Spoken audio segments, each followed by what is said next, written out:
श्री सिद्ध चक्र महामंडल विधान का यह परम अवसर है, जिस विधान में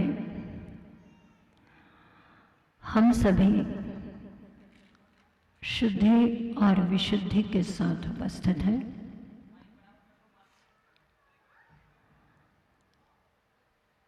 अभी आपने मैना सुंदरी श्रीपाल, जिन्होंने सिद्ध प्रभु की आराधना करके पूर्व में संचित पाप कर्म का विनाश किया, पाप कर्म का क्षय किया।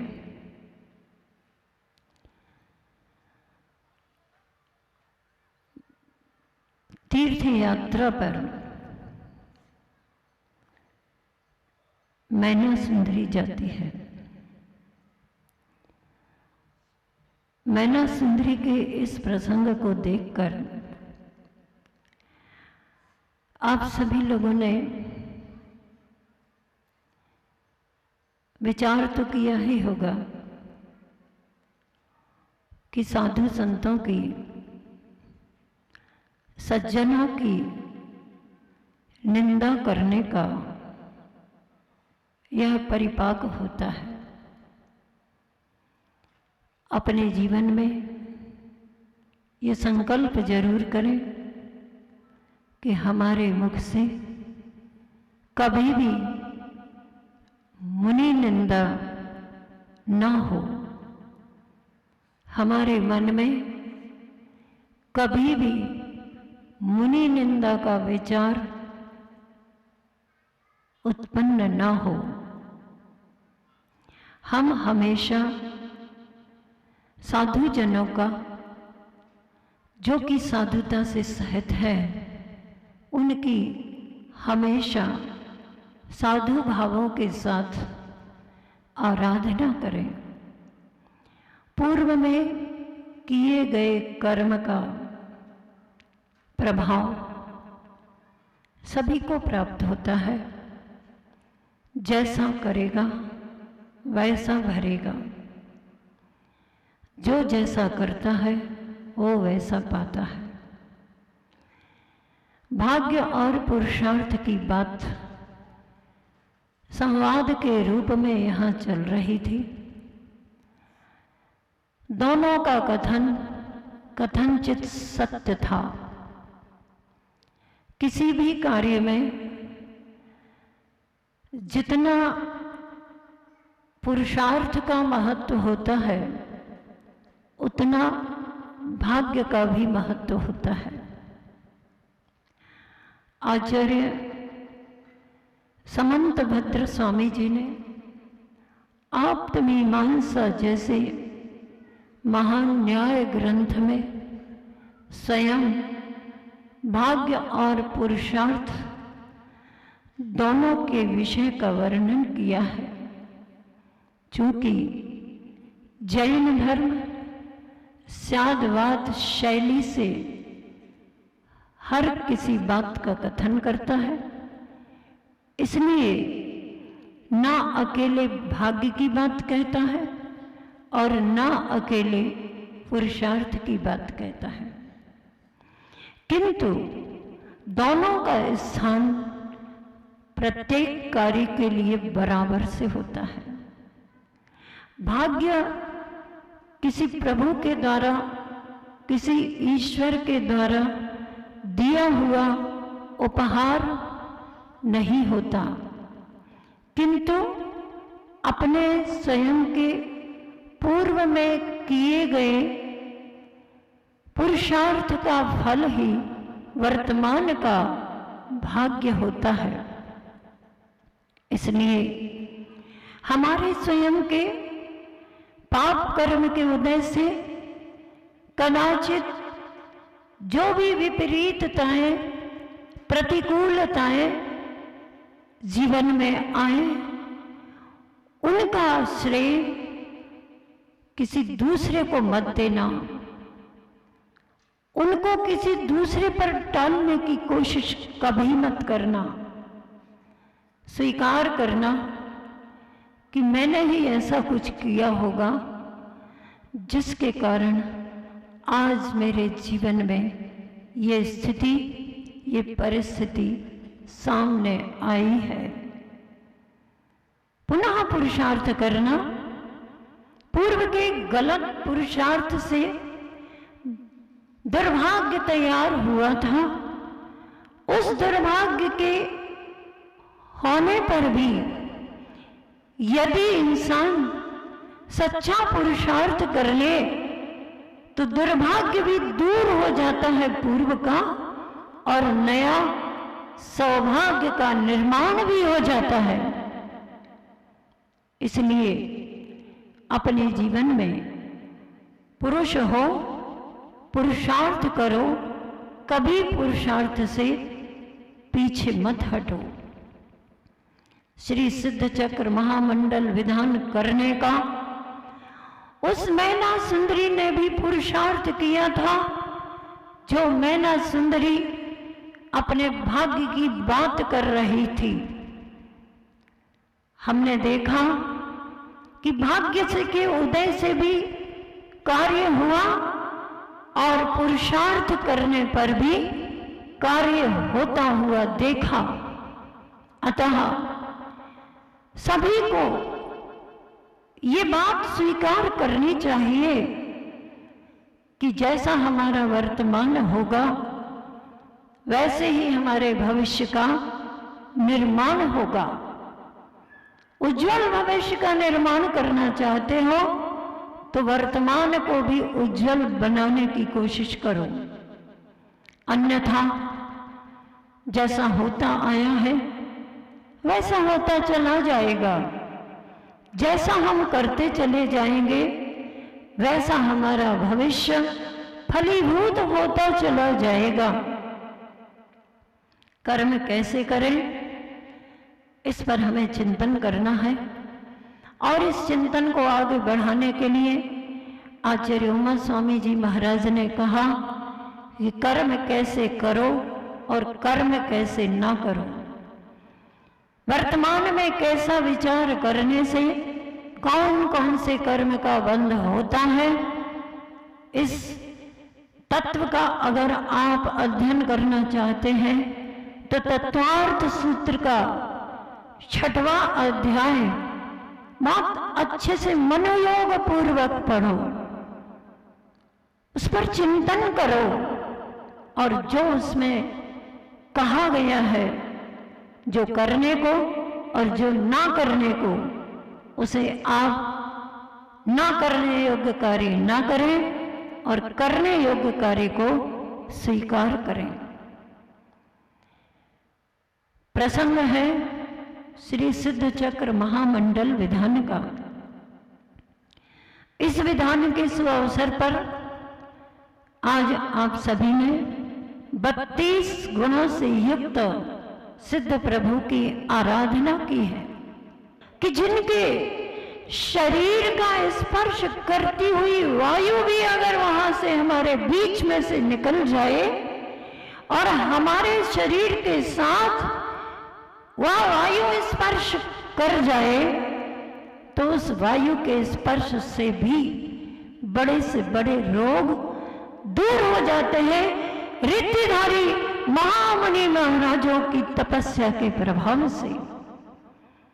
आप सभी शारीरिक स्वास्थ्य, मानसिक स्वास्थ्य प्राप्त करने हेतु, आत्मिक स्वस्थता को प्राप्त करने हेतु आबाल वृद्ध, मित्रगण, रिश्ते वाले सभी मिलकर के यहाँ पर कल 64 रिद्धि विधान करेंगे और उसके पूजन अर्चना करके ऐसे पुण्य का अर्जन करोगे कि हम स्वयं भविष्य में, आज ना सही, भविष्य में भावना भाए कि तपस्या करके उन रिद्धियों का कोई आकर्षण नहीं, लेकिन उस तपस्या के प्रभाव से निर्जरा तप करके पाप कर्म की निर्जरा करेंगे, पाप कर्म का संवर करेंगे और भविष्य में वर्तमान में अशुभ कर्मों के आश्रय से बचने का पूरा पूरा पूरा पूरा प्रयास करेंगे। अभिषेक कई प्रकार के होते हैं। देवाभिषेक होता है, जन्माभिषेक होता है, राज्याभिषेक होता है, दीक्षाभिषेक होता है और जो आप प्रतिदिन करते हो, कौन सा अभिषेक करते हो? प्रतिमाभिषेक होता है। प्रतिमाभिषेक का अपने आप में एक महत्व है। देवाभिषेक मतलब जब स्वर्ग में देवों की उत्पत्ति होती है तो अन्य देवगण सर्वप्रथम उनको आसन पर विराजमान करके अभिषेक करते हैं, वस्त्र आभूषण से उन्हें सजाते हैं, तब बाद में वे अपने विमान में जाते हैं और विमान में जाते ही वहां पर प्रवेश वैभव देखने के लिए बाद में मिलता है। सर्वप्रथम नियम है कि अपने विमान में स्थित जो जिनालय है, जिनालय में जो प्रतिमा जी है, पहले उनके दर्शन, उनका अभिषेक, उनकी पूजन अर्चना, इसके बाद अपने वैभव में प्रवेश करोगे। सबको नियम है, चाहे मिथ्या दृष्टि हो चाहे सम्यक दृष्टि हो। ये अंतर जरूर होता है कि जो सम्यक दृष्टि होता है जन्म से ही सम्यक दृष्टि रहता है। कैसे?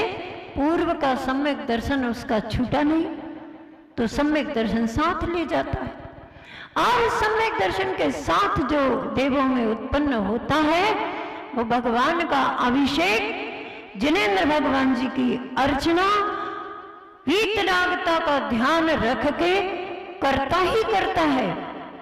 और जो मिथ्या दृष्टि होता है वह स्वयं सहज अभिषेक नहीं करता तो उसे कहना पड़ता है ये तुम्हारे कुल देवता हैं, तुम इनका अभिषेक करो, क्योंकि कुल देवता के नाम से बड़ा प्रचार प्रसार।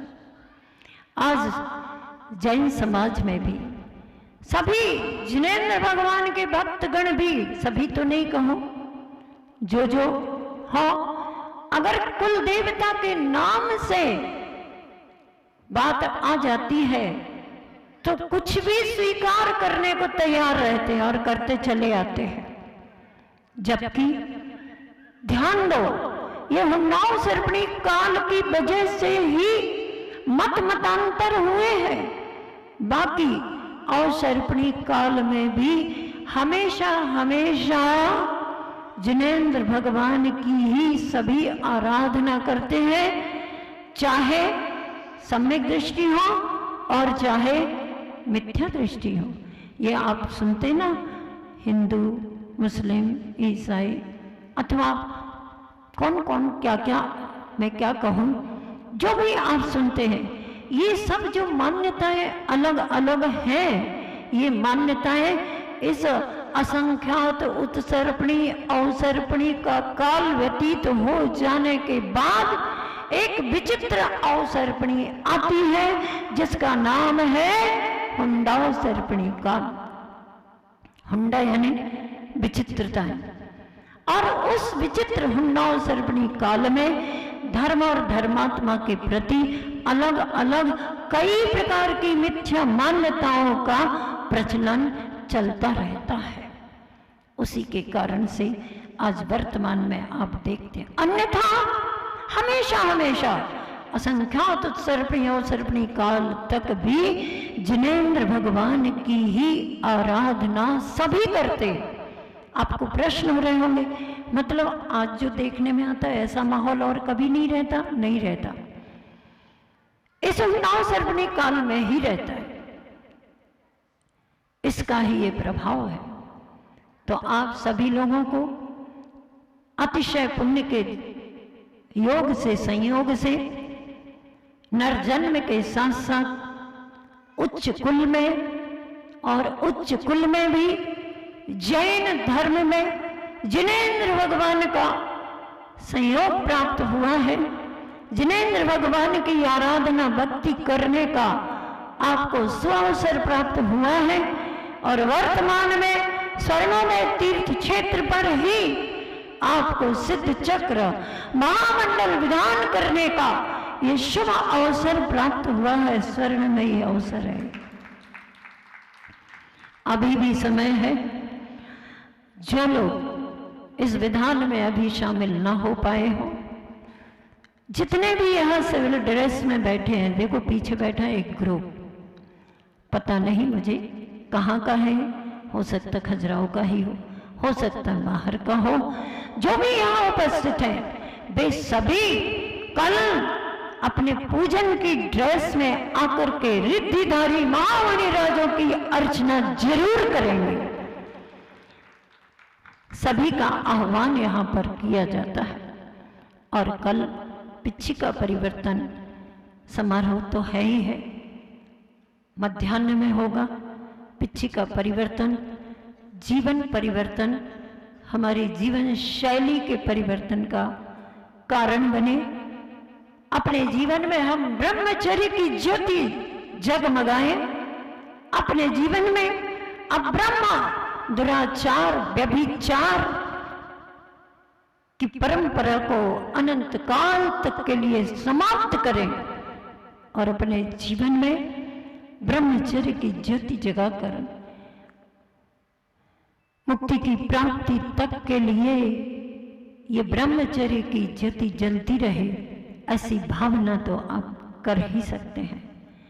इस पूजन अनुष्ठान के प्रभाव हमारे जीवन में जरूर पड़े, मात्र भावात्मक रूप से नहीं, रचनात्मक प्रक्रिया भी आप साथ साथ में चालू रखें।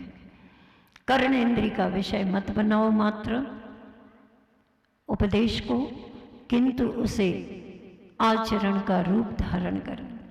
तो निश्चित तौर पर जो हमारी भवावली है ना, बहुत लंबी चौड़ी, किसको क्या पता किसका कितना संसार है, अभी कितना विस्तार है, अभी बहुत विस्तार हो भी सकता है, नहीं है तो अर्धपुद्गल परिवर्तन भी अनंत है। और चाहो तो पुरुषार्थ ऐसा करो कि एक भाव मात्र बीच में शेष रहे और अगले तृतीय भाव में मुक्ति की भी प्राप्ति कर सकते हो।